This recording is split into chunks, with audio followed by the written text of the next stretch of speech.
Good morning student, विस्तार में आपका स्वागत है। हमने पहले पढ़ा था मैट्रिक्स का इंट्रोडक्शन पढ़ा था। तो मैट्रिक्स क्या था? मैट्रिक्स क्या था? एक order rectangular array of number and function, यानी कि कोई भी नंबर और फंक्शन का ऑर्डर रेक्टेंगुलर एरे होता है, यानी कि एक एरे बना होता है जिसके अंदर नंबर को लिखा जाता है। उन नंबर या फंक्शन को क्या कहा जाता है? एलिमेंट। ये अपन ने पढ़ लिया था।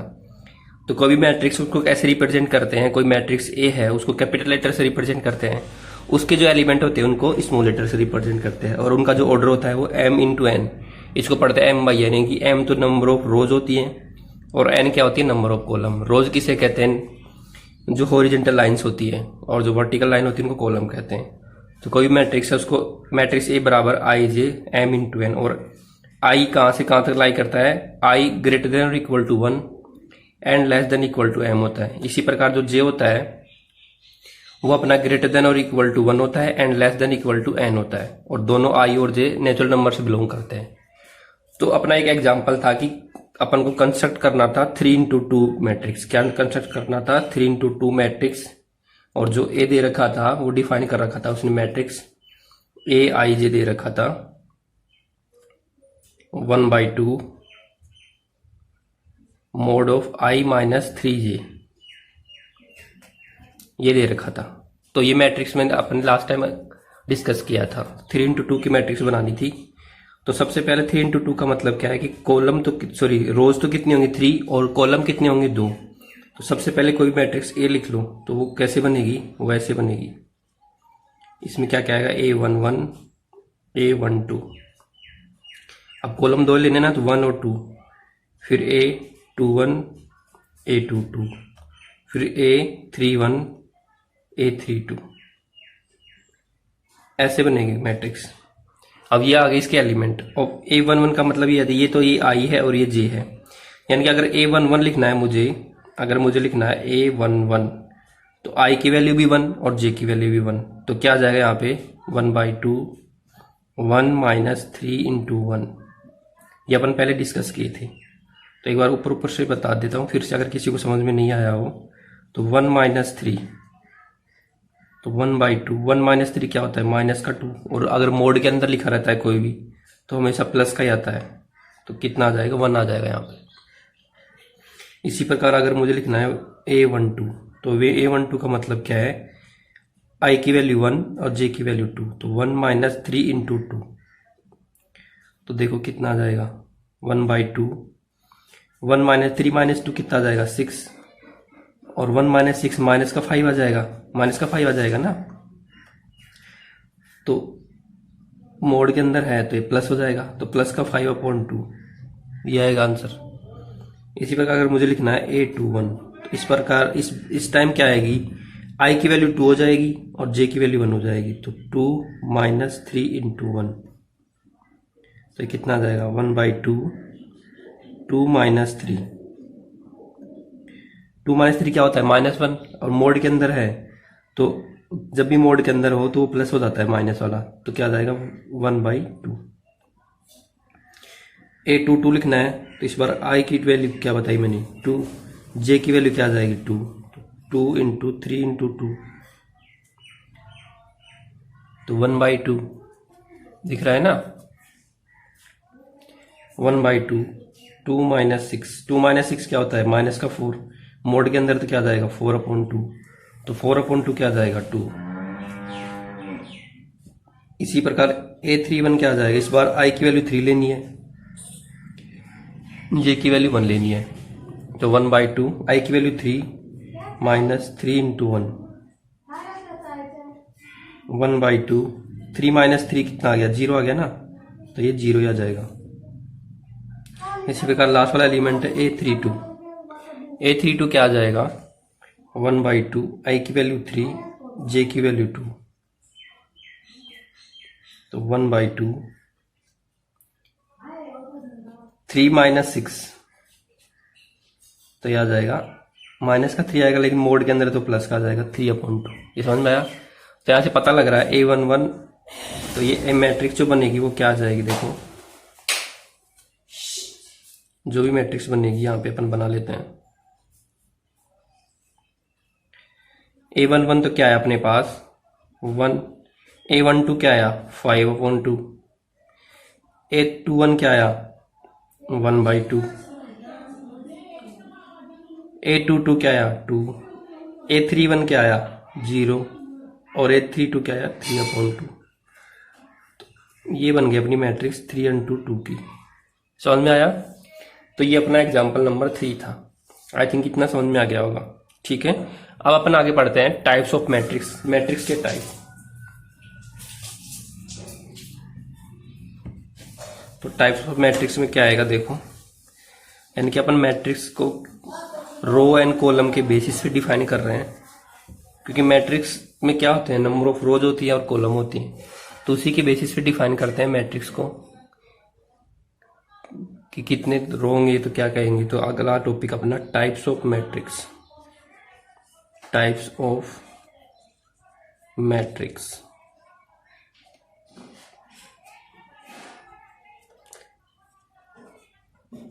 तो इसके अंदर पहला है कॉलम मैट्रिक्स।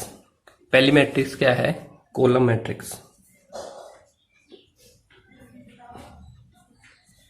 अब देखो, जो भी अपन मैट्रिक्स पढ़ेंगे तो उनके नाम से ही डिफाइन किया गया है कि किसी भी मैट्रिक्स को कॉलम मैट्रिक्स कब कहेंगे, जिसके अंदर ओनली वन कॉलम हो। तो इसकी डेफिनेशन क्या आ गई, a matrix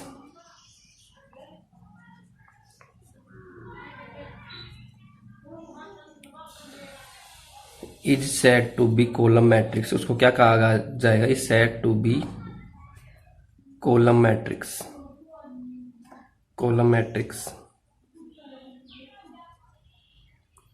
if it has only one column, यानी कि इसके अंदर कॉलम सिर्फ एक ही होना चाहिए। रोज कितनी हो सकती है, तो इसको अगर मैं लिखना चाहूं तो जैसे कोई भी मैट्रिक्स है, नाम ए दे रहा हूं बार बार मैं इसको, वैसे आप सी डी बी कुछ भी दे सकते हो। तो कॉलम एक ही होना, यानी कि ऐसे एक वाली ऐसे वर्टिकल लाइन एक ही होनी चाहिए। तो कुछ भी लिख दो यहाँ पे 3, 2, 5। तो ये क्या है, कॉलम मैट्रिक्स। इसके अंदर क्या है, ये 3/1 की है। ऐसे दूसरी मैट्रिक्स आप भी लिख सकते हो, इसको भी आप कैसे लिख सकते हो, ऐसे √5, √2, 0, 4। तो ये भी क्या है, कॉलम मैट्रिक्स है। इसमें भी एक कॉलम है, सॉरी 4/1 की है ये। इसके अंदर एक कॉलम है लेकिन नंबर ऑफ रो कितने, 4। इसके अंदर नंबर ऑफ रो क्या है, 3 है। समझ में आया? अगला है देखो, अब कॉलम मैट्रिक्स से तो अगला क्या होगा, रो मैट्रिक्स होगा ना। तो रो मैट्रिक्स में क्या आएगा, वही सेम डेफिनेशन आ जाएगी, a matrix is said to be row matrix. उसको क्या कहेंगे, रो मैट्रिक्स कहेंगे। कब कहेंगे, if it has only one row. नाम से इंडिकेट कर रहा है कि इसके अंदर क्या हो, सिर्फ एक ही रो हो। तो इसको अगर लिखना चाहूं तो क्या आ जाएगा, सी नाम दे दो इसको। तो रो एक ही होनी चाहिए, यानी कि इसके हॉरिजॉन्टल लाइन है वो एक ही होनी चाहिए, जैसे 1, 3, 5, 6। तो क्या है, 1/4 की मैट्रिक्स होगी। ऐसे एक डी मैट्रिक्स है कोई, इसमें आप लिख दो 1, 2। तो ये क्या है, 1/2 की मैट्रिक्स। इसके अंदर रो कितनी है, 1 ही है ना, ऐसी लाइन एक ही तो है। तो ये तो होगी column matrix and row matrix. I think इतना समझ में आ गया होगा। ठीक है, अगर इसको डिफाइन करते AIJ के फॉर्म में, AIJ, तो रो मैट्रिक्स में क्या था, A1J। ठीक है, और अगर कॉलम मैट्रिक्स में लिखूं तो कॉलम मैट्रिक्स में क्या आता, इसमें आ जाता AI1, इसमें आता AI1 आता, इसमें क्या आता AI1, ऐसे आती है। ठीक है, आई थिंक इतना समझ में आ गया होगा। I1 का मतलब क्या है कि कॉलम 1 ही होगा। आई की वैल्यू कितनी हो सकती है, 1, 2, 3, 4, 5। और इसमें AIJ का मतलब क्या है कि रो फिक्स हो गई, लेकिन कॉलम कितने हो सकते हैं 1 2 3, यानी कि जे की वैल्यू कितनी हो सकती है। आई थिंक कितना समझ में आ गया होगा। अगली मैट्रिक्स है अपनी स्क्वायर मैट्रिक्स, तो इसको रब कर लेते हैं उसको पढ़ने से पहले। अगली क्या है, स्क्वायर मैट्रिक्स।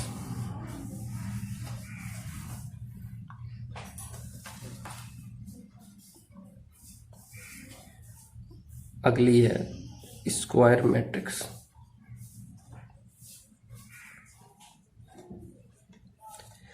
तो स्क्वायर मैट्रिक्स क्या आएगी, a matrix is said to be square matrix. उसको स्क्वायर कब कहेंगे student, if number of column या number of row is equal to number of column, यानी कि रो एंड कॉलम की संख्या क्या होनी चाहिए, सेम होनी चाहिए। किसी मैट्रिक्स को मैट्रिक्स कब कहेंगे, जब उसके नंबर ऑफ कॉलम एंड रोज क्या होनी चाहिए, सेम होनी चाहिए। अगर इसको सिंबॉलिक फॉर्म में लिखूं तो क्या आ जाएगा, मैट्रिक्स ए है उसका नाम है ए आई जे, तो या एम इंटू एम की मैट्रिक्स होनी चाहिए, ऐसे होना चाहिए। अब इसके अंदर जो भी एलिमेंट बनेंगे, यानी कि वो या तो 3x3 की होनी चाहिए, या 2x2 की, या फिर 4x4 की, 5x5 की, यानी कि number of row and column हमेशा सेम आएंगे। तो अगर इसके अंदर कोई भी मैट्रिक्स को अगर मैं डिफाइन करूं, तो ए मैट्रिक्स को अगर मैं लिखूं यहाँ पे, मान लो अगर मैं 3x3 की लिख रहा हूं, तो क्या क्या आएगा, A11, A12, A13, फिर A21, A22, A23, और यहाँ पे क्या आएगा A31, A32 एंड A33। ये आ गई मैट्रिक्स। तो ये 3x3 की मैट्रिक्स है, दिख रहा है ना, ये क्या है 3x3 की मैट्रिक्स है, ऐसे रेक्टेंगुलर। तो इसके अंदर जो ये वाले जो एलिमेंट होंगे, ये वाले डायगोनल एलिमेंट, तो इनको क्या कहा जाता है, डायगोनल ऑफ मैट्रिक्स। यानी कि जो डायगोनल, अगर मैं इसको अगर एक स्क्वायर समझू, ऐसे ऐसे मैं इसको एक क्लोज, तो ये वाले जो एलिमेंट होंगे ना, ये डायगोनल को जो मिलाने वाले, दिख रहा है ना। अगर मैं इसको एक रेक्टेंगल समझूं या स्क्वायर समझूं, तो ये जो डायगोनल को मिलाने वाले जो एलिमेंट होंगे उसको क्या कहते हैं, डायगोनल एलिमेंट कहेंगे। आई थिंक इतना समझ में आ गया होगा। यानी कि 1 1 2 2 3 3 4 4 5 5 ये सब एलिमेंट क्या कहलाएंगे, डायगोनल एलिमेंट कहलाएंगे। तो आई थिंक इतना समझ में आ गया होगा। उसके बाद में अगला है अपना, अगला है दोस्तों डायगोनल मैट्रिक्स। तो डायगोनल मैट्रिक्स क्या कहलाती है, a square matrix B equal to B I J M by M is said to be diagonal matrix if all its non diagonal element are zero. यानी कि इसके जो नॉन डायगोनल एलिमेंट होंगे वो क्या होने चाहिए, जीरो होनी चाहिए।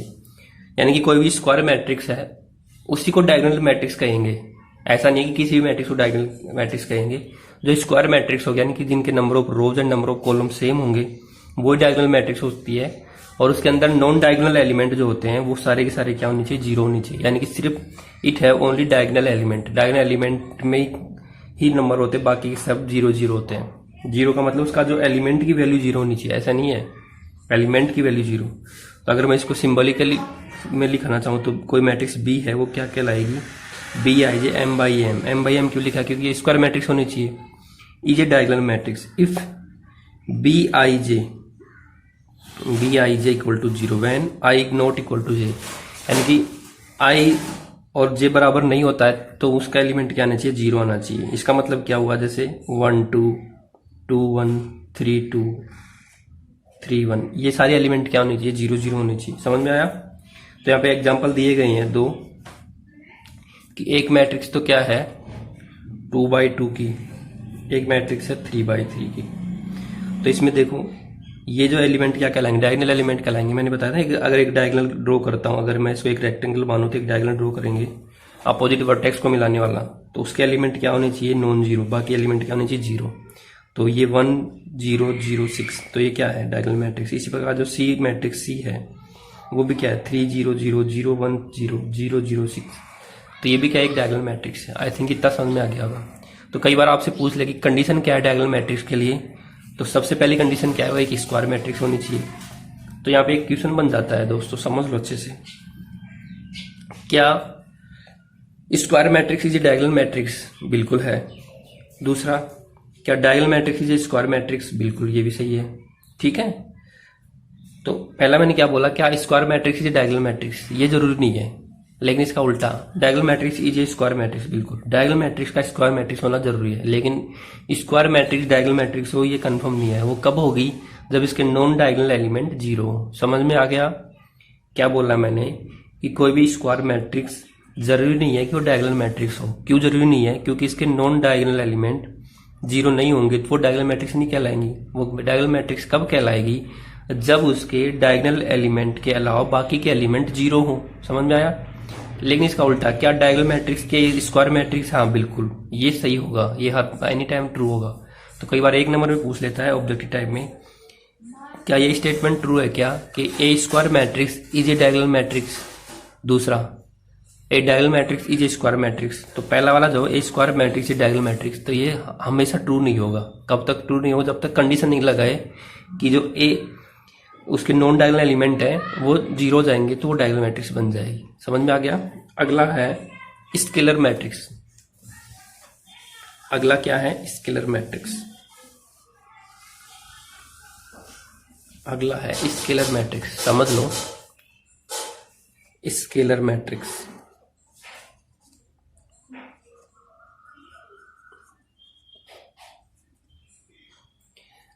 अब स्केलर मैट्रिक्स से क्या आ गया? स्केलर का मतलब क्या होता है? सेम। तो इसमें क्या है? A diagonal matrix. A diagonal matrix is said to B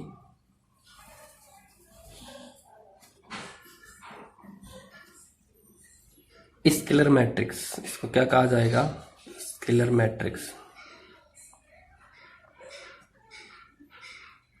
if its diagonal element are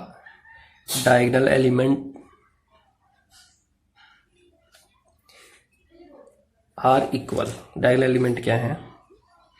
are equal. That is, अगर कोई मैट्रिक्स बी है तो यहां पे अगर मैं इसको लिखूं सिंबल के फॉर्म में आई जे, तो एन इंटू एन की तो होनी चाहिए, यानी कि स्केलर मैट्रिक्स जो है वो क्या होनी चाहिए? स्क्वायर मैट्रिक्स तो होनी चाहिए। क्यों होनी चाहिए? क्योंकि स्केलर मैट्रिक्स को मैंने क्या कहा, स्केलर मैट्रिक्स क्या है? एक डायगोनल मैट्रिक्स है, यानी कि डायगोनल मैट्रिक्स का ही पार्ट है। तो एक diagonal matrix is said to be scalar matrix if its diagonal element are equal, यानी कि इसके डायगोनल एलिमेंट हमेशा क्या होनी चाहिए? इक्वल। तो यहाँ पे इसको स्केलर होने के लिए क्या होना चाहिए? Is scalar if, scalar matrix होनी चाहिए इफ, स्केलर मैट्रिक्स लिख देता हूं यहाँ पे, कई बार कंफ्यूज हो जाओगे फालतू में। मैट्रिक्स इफ, अब देखो पहला B I J equal to zero होना चाहिए जब I is not equal to J. ये तो समझ में आ गया। दूसरा, और जो बी आई जे आएगा वो इक्वल टू के होगा कब? तो B I J equal to क्या आ जाएगा? When I equal to J, यानी कि उसका जो डायगोनल एलिमेंट है वो सेम होना चाहिए। अगर मैं यहाँ पे एक एग्जांपल लिखना चाहूँ तो कोई भी बी मैट्रिक्स है वो आ जाएगा -1 0 0, तो ये भी क्या होना चाहिए? -1, तभी तो होगा डायगोनल एलिमेंट इक्वल। इसी वक्त अगर कोई डी मैट्रिक्स है तो इसको यहाँ पे लिखो 3 0 0 0 3 0 0 0 3। तो देखो यहाँ पे नॉन डायगोनल एलिमेंट 0 है और डायगोनल एलिमेंट 3 है। तो आई थिंक इतना समझ में आ गया होगा। ठीक है, आज के लिए बस इतना ही। Thank you.